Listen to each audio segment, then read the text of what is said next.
के प्रथम दिवस भी एक बात कही थी कि देवराज नामक का ब्राह्मण शिवालय तक पहुंच जाता है पर शंकर को जान नहीं पाता।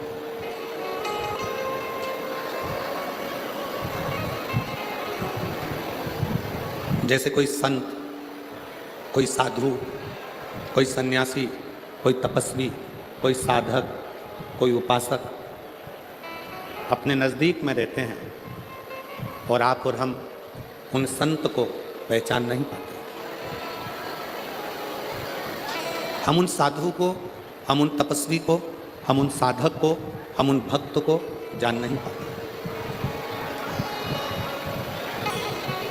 जब वो संत, जब वो साधु, जब वो सन्यासी तपस्वी चले जाता है तब हमारे स्मरण में आता है कि हमने उस हीरे को पहचाना,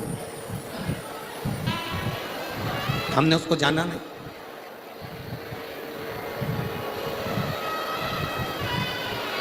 संत के जाने के बाद, साधु के जाने के बाद, तपस्वी के जाने के बाद हम उसको पहचानने का प्रयास करते हैं कि हम उस संत को जान नहीं पाए।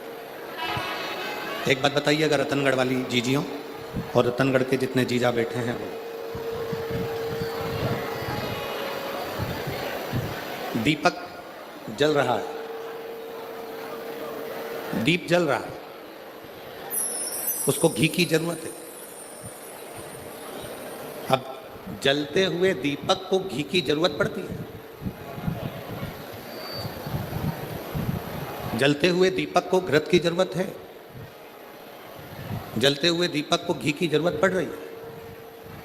और अगर वो दिया बुझ गया, वो दिया समाप्त हो गया, उसका प्रकाश चले गया, वो दीपक बुझ गया, फिर उसमें कितना भी घी डालो, कितना भी घृत उस दिए में डाला जाए, उसके लिए ज़रूरत पड़ेगी क्या?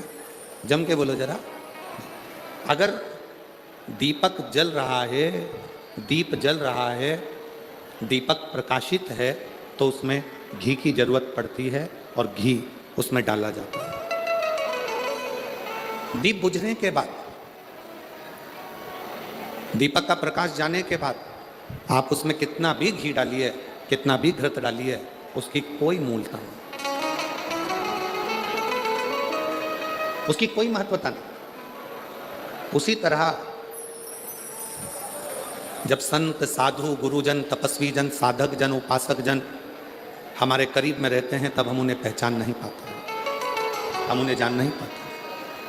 और जब वो संत, वो गुरु, वो तपस्वी, वो साधक, वो सन्यासी हमारे बीच में से चले जाते हैं तब हमारे को लगता है कि हम उनके करीब में होते तो अच्छा।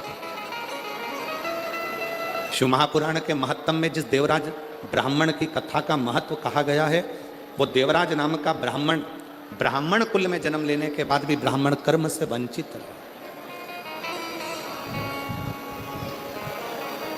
अपने कुल में, अच्छे कुल में जन्म लेने के बाद भी वो ब्राह्मण कर्म से वंचित रहे।